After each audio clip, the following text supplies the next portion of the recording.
Sundarban royal eco রিসর্টের ইনভিটেশনটা ফেলতে পারলাম না। এইরকম সুন্দর একটা বৃষ্টির ঝিরঝিরে ওয়েদার, তার মধ্যে সুন্দরবনে বাঘ দেখতে দেখতে ইলিশ মাছ খাবো, ব্যাপারটা বেশ এক্সাইটিং লেগেছিল। তো এই ইলিশ উৎসবে বেরিয়ে সবার আগেই পৌঁছতে হলো গদখালি। গদখালিতেই আমি গাড়ি পার্ক করেছিলাম এবং সেখান থেকেই উঠে পড়লাম নৌকায়।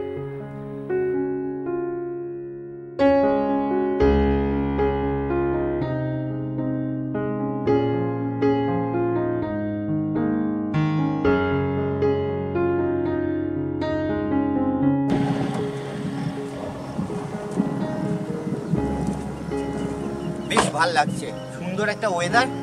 চলেছি ইলিশ খেতে। কোথায়? সুন্দরবন।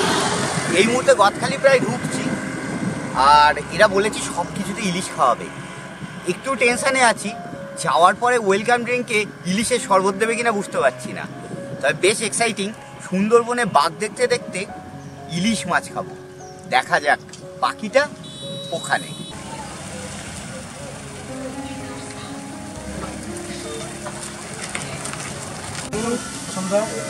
সুন্দরবনে আসার জন্য খুব ভালো লাগছে, দারুণ। মানে সব মিলিয়ে এক কথায় বলতে পারি যে বেশ সুন্দর অ্যাটমসফিয়ার। বোটটা খুব সুন্দর। Thank you. এই বোটটা এই বছর বানানো ভালো লাগে। প্লিজ ওয়েলকাম ড্রিঙ্কস আমাদের তরফ থেকে নমস্কার। Thank you.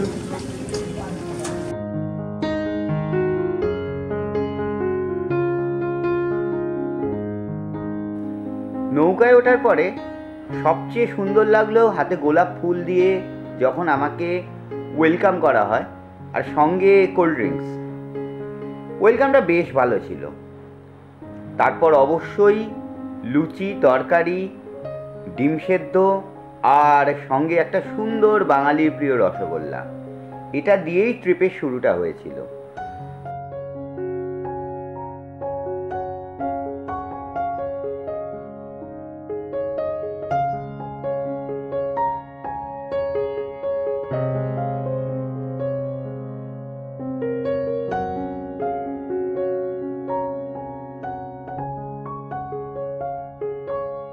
গোসাবাতে রবীন্দ্রনাথের একটা বাড়ি আছে, আর এই হলো সেই বাড়ি, গোসাবার বাড়ি। এবং রবীন্দ্রনাথ এখানে বসে লেখালেখিও করতেন একটা সময়। তো দেখা যাক, বাড়িটা ঘুরি। সুন্দরবন রয়্যাল ইকো রিসর্টের সঙ্গে ইলিশ খেতে বেরিয়ে পড়েছি সুন্দরবনে ঘুরে ঘুরে। প্রসেনজিৎ বাবুই এই অর্গানাইজেশনটা চালান। তো প্রসেনজিৎ বাবু শুধু ইলিশ খাওয়াচ্ছেন? নমস্কার দাদা, থ্যাংক ইউ। প্রথমে ধন্যবাদ জানাই আপনারা এসেছেন এত কষ্ট করে। দেখুন, ইলিশ উৎসব মানে শুধু যে ইলিশ আছে তা নয়, মানে ইলিশের বিভিন্ন পাত আছে আমাদের। মানে যেমন ইলিশ বিরিয়ানি থেকে শুরু করে দই ইলিশ, সর্ষে ইলিশ, কচু শাক দিয়ে ইলিশ, পুঁই শাক দিয়ে ইলিশ, ইলিশ ভাজা, ইলিশ ভাপা, এরকম ধরনের বিভিন্ন পাত আছে। মানে ইলিশের বিভিন্ন ধরনের রান্না আছে। এছাড়া আমরা চেষ্টা করি আমাদের বেশ মানে গ্রামের সুন্দরবনের একদম প্রত্যন্ত এলাকার যে মটন হয়, মানে খাসি মাংস, যাকে মানে কচি পাঁঠা, মানে খাসি মাংস আছে, চিকেন আছে, ঠিক আছে, সব রকম নিয়ে একটা মানে ইলিশ উৎসব আছে। কাঁকড়া থাকছে নাকি? না, কাঁকড়া আমরা দিই না, কারণ কি ডাইজেস্টিভ প্রবলেম হয়, সেই জন্য কাঁকড়াটা আমরা দিচ্ছি না। যাই হোক, ভালো লাগছে এসে। এখনও তো ইলিশ খাইনি, এসে আলুর দম, লুচি আর ডিম সেদ্ধ খেয়েছি। তো এবার ইলিশের গল্প শুরু হবে। তো ভেসে পড়ার সময় এবার ভেসে পড়ি নদীতে, কি বলেন? Thank you.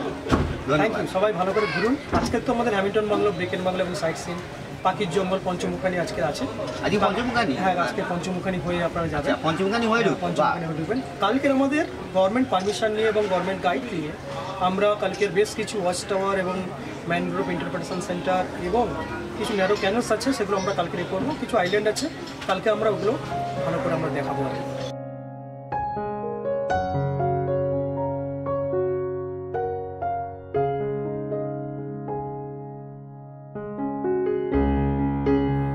তারপরের দিন বেরিয়ে পড়া সারা দিনের জন্যে। সেই দোবাকি ওয়াচ টাওয়ার, সুদর্ণখালি ওয়াচ টাওয়ার করে, এছাড়া বহু খাড়ি, বিভিন্ন খাড়ির মধ্যে দিয়ে একটু আদ্রু জীবজন্তু খুঁজে বেড়ানো। তার মধ্যেই বোটেই রান্না হচ্ছে প্রচুর ধরনের পদ, এবং সব পদই ইলিশের। আর হ্যাঁ, সঙ্গে চিংড়িও ছিল। আমি যদিও চিংড়িটা খাই না অ্যালার্জির জন্যে, কিন্তু বাকিরা চিংড়ি কিন্তু চেটেপুটে খেয়েছে, সেটা আমি দেখেছি।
একটা কথা বলতে পারি, এই ইলিশ উৎসব আর হয়তো কয়েক মাস চলবে।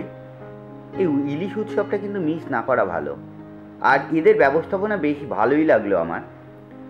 ভিডিও শেষে এদের ফোন নাম্বারও দিয়ে দিচ্ছি, ইচ্ছা করলে কিন্তু ঘুরে আসতে পারেন। এক কথায় ভালো লাগবে।